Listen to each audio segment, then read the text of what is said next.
कार्तिक मास का आज लिखूं 14वां अध्याय। श्री हरि कृपा करे श्रद्धा प्रेम बढ़ाए। ओम नमो भगवते वासुदेवाय। नमस्कार दोस्तों, स्वागत है एक बार फिर से आप सभी का आपके अपने YouTube चैनल खुशहाल ज़िंदगी में।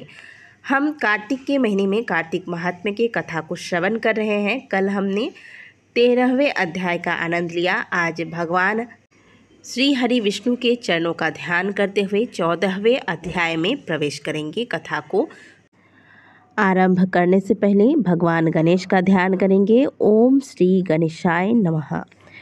तब उसको इस प्रकार धर्म पूर्वक राज्य करते हुए देख देवता क्षुब्ध हो गए। उन्होंने देवादिदेव शंकर का मन से स्मरण करना आरंभ किया। तब भक्तों की कामना पूर्ण करने वाले शंकर ने नारद जी को बुलाकर देव कार्य की इच्छा से उनको वहां भेजा। शंभु भक्त नारद शिव की आज्ञा से देवपुरी में गए। नारद जी को देखते ही इंद्रादिक सभी देवता व्याकुल हो शीघ्रता से उठ नारद जी को उत्कंठा भरी दृष्टि से देखने लगे।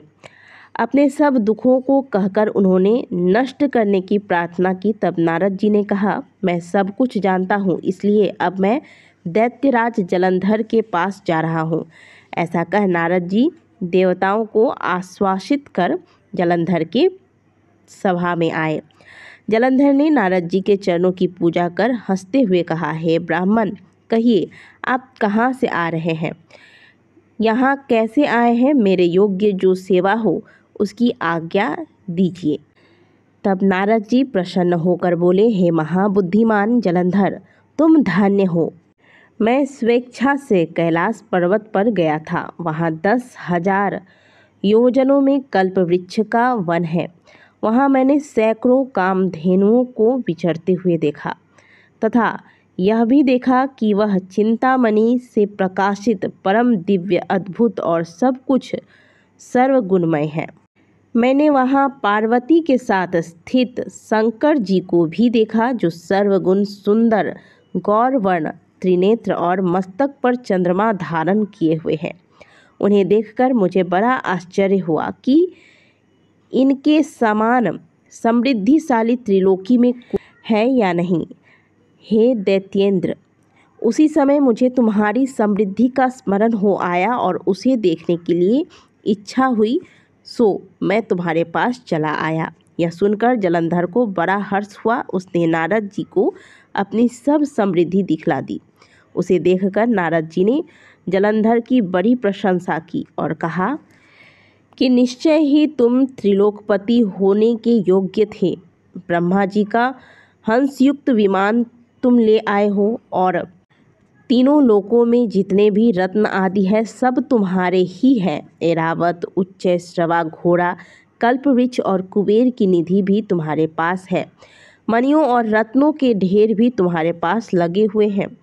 इससे मैं बड़ा प्रसन्न हूँ, परंतु तुम्हारे पास कोई स्त्री रत्न नहीं है। उसके बिना तुम्हारा यह सब फीका है। तुम किसी स्त्री रत्न को ग्रहण करो। नारद जी के ऐसे वचन सुनकर दैत्यराज काम से व्याकुल हो गया। उसने नारद जी को प्रणाम करके पूछा कि ऐसी स्त्री कहाँ मिलेगी जो सब रत्नों में श्रेष्ठ हो। नारद जी ने कहा, ऐसा रत्न तो कैलाश पर्वत में योगी शंकर के ही पास है। उनकी सर्वांग सुंदरी पत्नी देवी पार्वती बहुत ही मनोहर है। उनके समान सुंदरी मैं किसी को नहीं मानता। उनके उस रत्न की उपमा तीनों लोकों में कहीं नहीं है। देवर्षि दैत्य से ऐसा कहकर देव कार्य करने की इच्छा से आकाश मार्ग से चले गए। इस प्रकार से कार्तिक महात्म्य का आज 14वां अध्याय समाप्त हुआ। बोलिए सभी जगत के पालनहार श्री हरि विष्णु की जय, माता पार्वती की जय। हर हर महादेव। कल हम 15वें अध्याय में प्रवेश करेंगे। आप सभी को दीपावली महापर्व की बहुत सारी शुभकामनाएं। दीपावली के पूजा के शुभ मुहूर्त से संबंधित वीडियो हमारे चैनल पर आ चुकी है। अगर आपने वह वीडियो नहीं देखा है तो वीडियो ज़रूर देख लीजिएगा। मिलते हैं आपसे अगले वीडियो में, तब तक के लिए ओम नमः शिवाय, हर हर महादेव, जय श्रीमन नारायण।